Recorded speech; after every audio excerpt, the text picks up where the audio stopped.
This lesson is looking at some weird and wonderful questions for trigonometry. And the thing about unusual questions is that in trigonometry, they can really take the cake.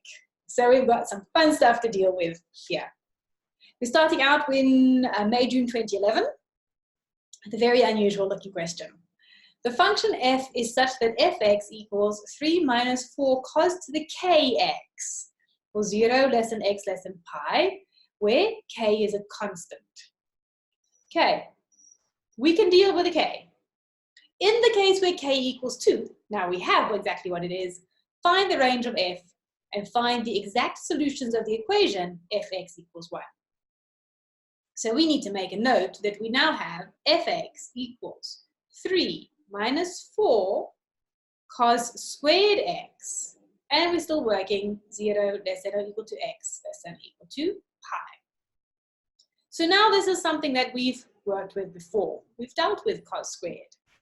But we haven't really taken that time to look at the range of a cos squared. If we think about cos, okay, so cos, plain cos x, our minimum would be minus 1, and our maximum would be 1. Because we're working on that idea from here, from 0 to pi, just the first piece of the cos. But we need to think about now what would happen if it was cos squared x. For cos squared x, we can have a different shape, because we're not going to have any of these negative values. If you think about it, the shape of that cos squared, everything that's above 2 would become 2 squared. We don't have a 2. 1 would become 1 squared. Half would become half squared. So what's going to happen then? 2 minus a half. It's going to be squared. It's going to become positive. So our cos squared x, that plain cos squared x, is actually now going to look that top piece the same, but then the top piece again. It's effectively bringing everything that was under on top. So for cos squared x, our minimum is going to be a 0, and our maximum is going to be a 1, because our minus 1 squared would become a 1.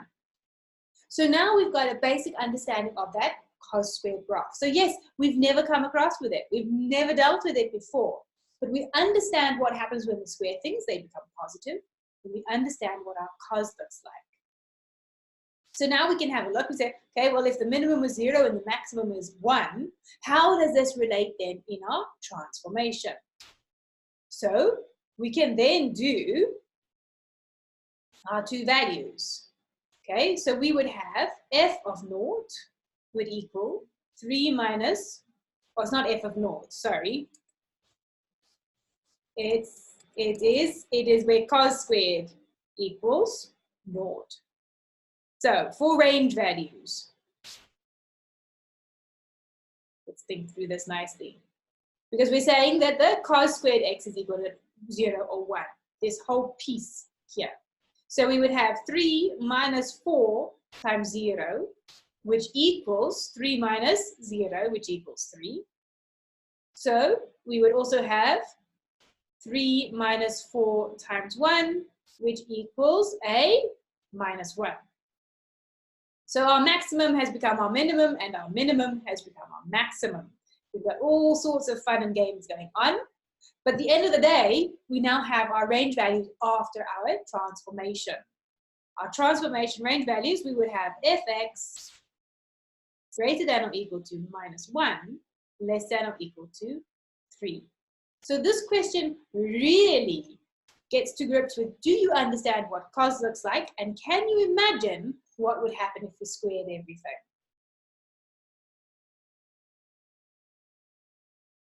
Find the exact solutions of the equation fx equals 1. So we would just have our 3 minus 4 cos squared x equals 1. So we can rearrange 2 equals 4 cos squared x. Then we can get to a half equals cos squared x. Take square root, plus or minus 1 over root 2 equals cos x. Okay, and make it neat and tidy. Rather than the square root of a half, square root of 1 is 1. So 1 over root 2. If you use your calculator, it's going to automatically move that surd up.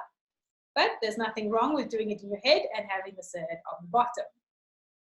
So then we go into our normal cos. We would have x equals cos of minus 1 of the positive 1 over root 2. X equals pi over 4, and this is our PV. Got to bear in mind we're working from 0 to pi only, and we're working off a plain cos x. So seeing as we don't have much space, we also get a little bit creative. Not working beyond pi, but we're working plus and minus. So we would have both of these. So x1 is going to equal pi over 4, our PV. x2 is going to equal pi minus pi over 4, which is 3 pi over 4. So our solutions are x equals pi over 4 or 3 pi over 4. Two solutions to a quadratic cos between 0 and pi. So part B was nice and straightforward, very familiar. Part A tested you. Next piece. In the case where k equals 1, sketch the graph of y equals fx and then state with a reason whether f has an inverse.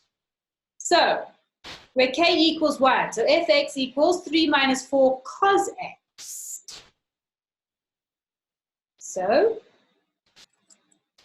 fx equals 3 minus 4 cos x, and again, only still from 0 to pi. So, sketching. Thinking in a rough sketch first.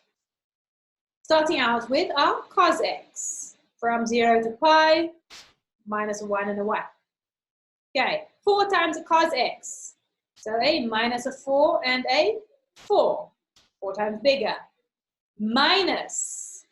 Now we're going to reflect everything in that x-axis. And then translation of 3. So minus 1 and 7. So quite different to the range that we got for the cos square. So now we go and we do this nicely and neatly, and we use a pencil and a ruler for our axes. And we draw ourselves a nice big graph. So we're going to pi, let's mark pi over 2 because that's an important inflection point on the curve. Going from minus 1 up to 7, halfway would be 8, would be 3. So we're going to go through that halfway point, and we're going up instead of our traditional cos, and we're ending at pi 7. So a beautiful scoop of an upside down cos, inflection at pi over 2, ending at pi 7. And then we need to label. We have y equals fx, so y, we have x, and we have y equals 3 minus 4 cos x. Labeling everything in full. So we've done our sketching of our graph. Then we cross out and we indicate that was our rough work. Please don't mark our rough work. We want you to mark our beautiful one that we do very nicely for you. And then we go on to the last piece. State with a reason whether f has an inverse. So now we're linking not only with trigonometry and understanding the functions and squaring like we did in the previous part of this question, we're linking directly into functions. So it's not just about being able to calculate an inverse function, it's about understanding an inverse function. And in order to have an inverse function, you have to be one-to-one. There are no turning points in this graph, and therefore it is one-to-one, and it has an inverse. So we can say that f has an inverse because it is a 1-to-1 function. It has no turning points. Because remember, when we restrict that domain, it's the same as if we cut that piece out of the graph and nothing else exists. If we had a different domain, we wouldn't have fx, we would have gx then, and therefore we would have an independent conclusion about whether gx has an inverse function or not. But in the case of f, no turning points, therefore we have an inverse. That is the end of that question. So the next question, something very different again. A tourist attraction in a city centre is a big vertical wheel on which passengers can ride. The wheel turns in such a way that the height, h meters, of a passenger above the ground is given by the formula h equals 60 times 1 minus cos kt. Cos, we're triggering the fact that we're working now with trig. In this formula, k is a constant, t is the time in minutes that has elapsed since the passenger started the ride at ground level, and kt is measured in radians. So calculators into radians before you even start the question. We're asked to find the greatest height of the passenger above the ground, and then we are working with values of k and finding some times. So this is a very, very different question. This is far more applied than our trig questions usually are. But our same skills and our same techniques are going to apply. So our first question, find the greatest height of the passenger above the ground. Well, we know that h equals 60 minus 60 cos kt. Okay, so now we need to think. How can we make the biggest h? Well, cos kt is just one of these horizontal movements of cos. It's not any vertical effect. So we know that cos kt is going to have a value between minus 1 and 1. It can't be any smaller than minus 1. It can't be bigger than 1. So if we then look at our equation, we say, okay, if we put in a minus 1 or if we put in a 1, what's going to happen to our value of h? If we put in a 1, we would have 60 minus 60 and h has disappeared. So obviously that's now referring to when we're on the ground. If we put in a minus 1, 60 plus 60, now we're getting tall. And if we think about our cos graph, if 1 is on the ground, then minus 1 is at the top. So it all fits together so nicely. So our maximum h at cos kt equals minus 1. Therefore, maximum h equals 60 minus 60 times minus 1, showing exactly where our calculations are coming from, equals 120 meters. So particularly in a question like this, you really want to show your thought process as you're working through your answer. So you've got that clear communication really, really, really going. So our maximum height of this big vertical wheel is 120 meters. So now they tell us that one complete revolution of the wheel takes 30 minutes. Show that k equals 1 over 15 pi. So we know that h equals 60, 1 minus cos kt. That's our starting point. Now we've got to think about it. Okay, so they're telling us the time in minutes is 30. So t is 30. What is h? It takes 30 minutes for one complete revolution. So we started here, we went all the way around, and we came back in 30 minutes. We're back at ground level. So at 30 minutes, h must equal 0. So now we know that we have 0 equals 60, 1 minus cos 30k. So we can divide through by the 60, we have 0 equals 1 minus cos 30k. So cos 30k equals 1. Now remember, if you get a cos something equals 1 or 0 or minus 1, then we don't really bother using that cast. We're going to use our graph. So we take a look at our normal cos graph and we say, where does it equal 1? Well, it equals 1 here at 0. It also equals 1 here at 2 pi. So the one we're working with is the end. So we're going to be working with that 2 pi. So therefore, 30k equals 2 pi. Dividing through by 30 gives us k equals 2 pi over 30.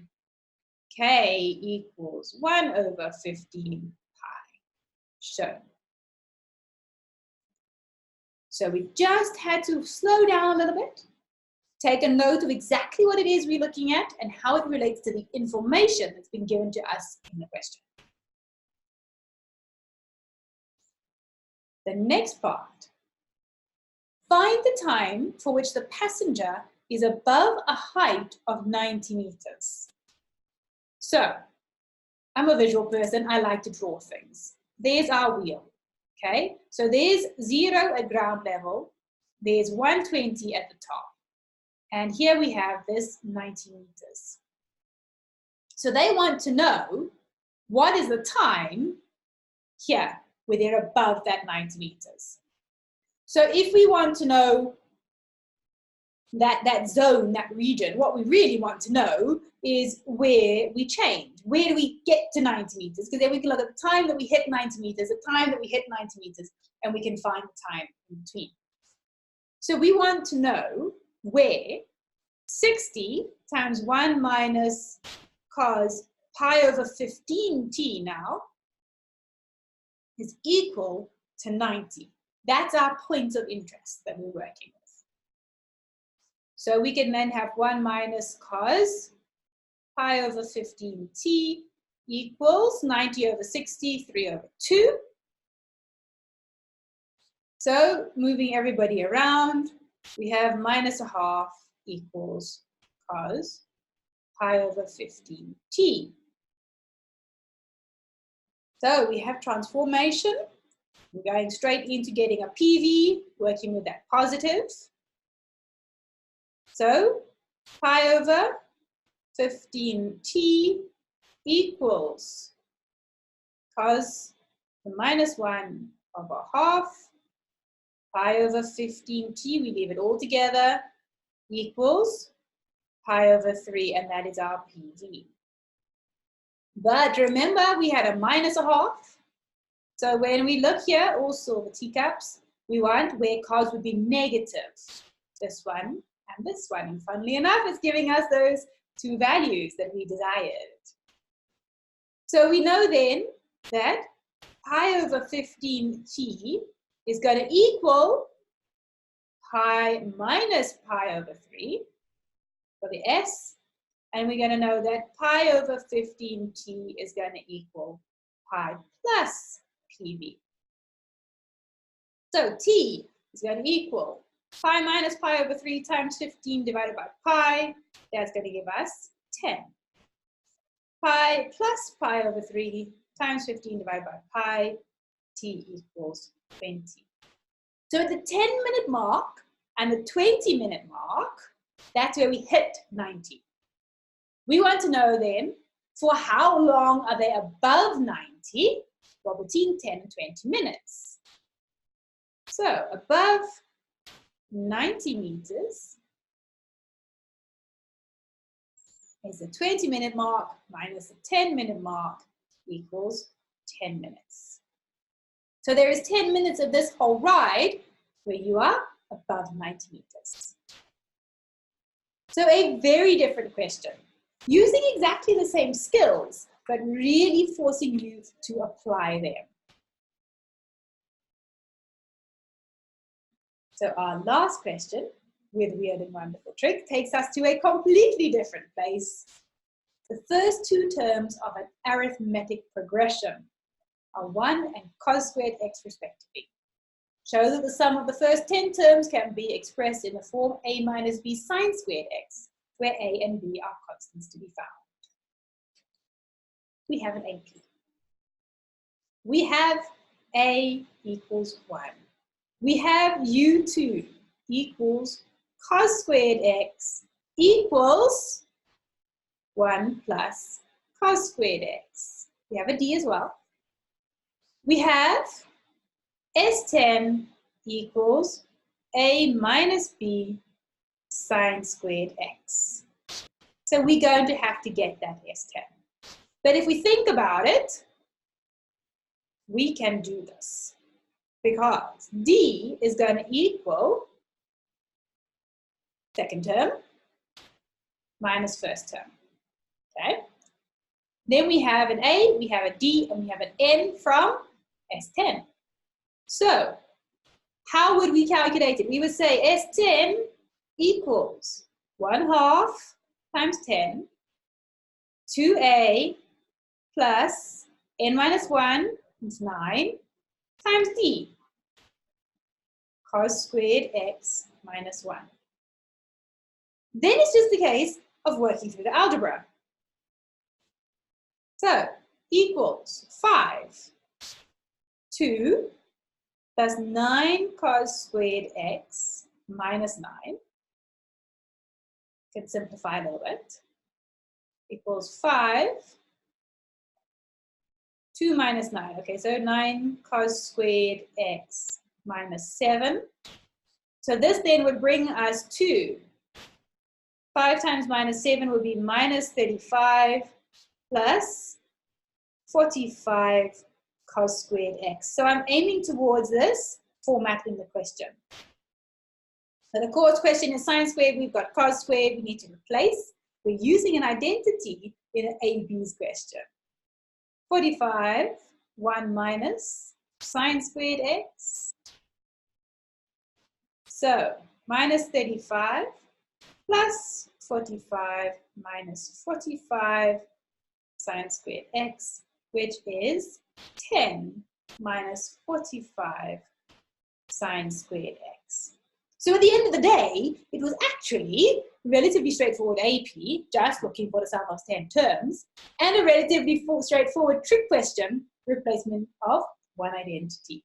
So it's really important that you don't get put off when they start combining topics like this, because there is actually nothing in there that's anything to worry about. Just make sure that you work through everything systematically. As I'm guessing you've probably guessed, Part B, of course, combines trig and a GP. The first two terms of a GP are 1 and 1/3 tan squared. So GP, A equals 1, U2 equals 1/3 tan squared theta. Okay, and we know that 0 less than theta less than pi over 2. We are working just with that PV value. Okay, find the set of values of theta for which the progression is convergent. We really need to know what's going on when it comes to GPs here. Remember, for a convergent series, we must have modulus of R less than 1, where R doesn't equal 0. So what is R for this sequence? We know that R equals second divided by first. So 1/3 tan squared theta. So we're saying the modulus of this is less than 1. But if we think about it, it's going to be positive because we're working in that PV. So we can simplify our life, and we actually know that this is going to fit between 0 and 1. So we can then say 0 is less than 1/3 tan squared theta less than 1. And we're working through solving the inequality. Multiply by 3.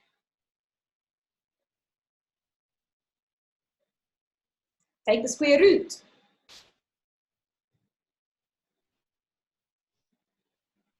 Take the inverse tan.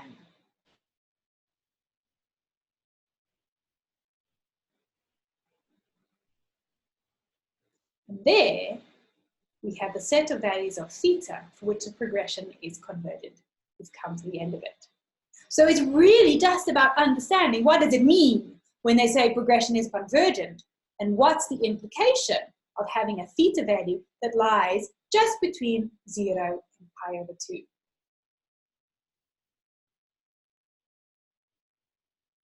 The last part of this question, find the exact value of the sum to infinity when theta equals pi over 6. Well, your sum to infinity doesn't matter that there's trig involved, it's still a over 1 minus r. So sum to infinity equals, giving ourselves plenty of space, a 1 over 1 minus a third tan squared, and it's now pi over 6 because we're working with that specific case. So 1 over 1 minus a third tan of pi over 6 is root 3 over 3, and that would be squared. And you've got to be very careful here, because sometimes when you put an expression this big into your calculator, he's not going to give you an exact value. Okay, so you're going to have to work through it piece by piece in order to get that exact value for definite. So this gives us 1 over 1 minus a third, and this simplifies also to a third, which is 1 over 1 minus 1 over 9, so 1 over 8 over 9, which is 9 over 8. So the sum to infinity of this crazy GP involving tan is very simply 9 over 8. So again, I tell you, do not freak out if you come across a question like this. It's still using exactly the same skills that you've always been using. It's just packaging them or arranging them in a slightly different format. So you do have the skills and you do have the knowledge in order to be able to answer any of these weird, wonderful, unusual trick questions.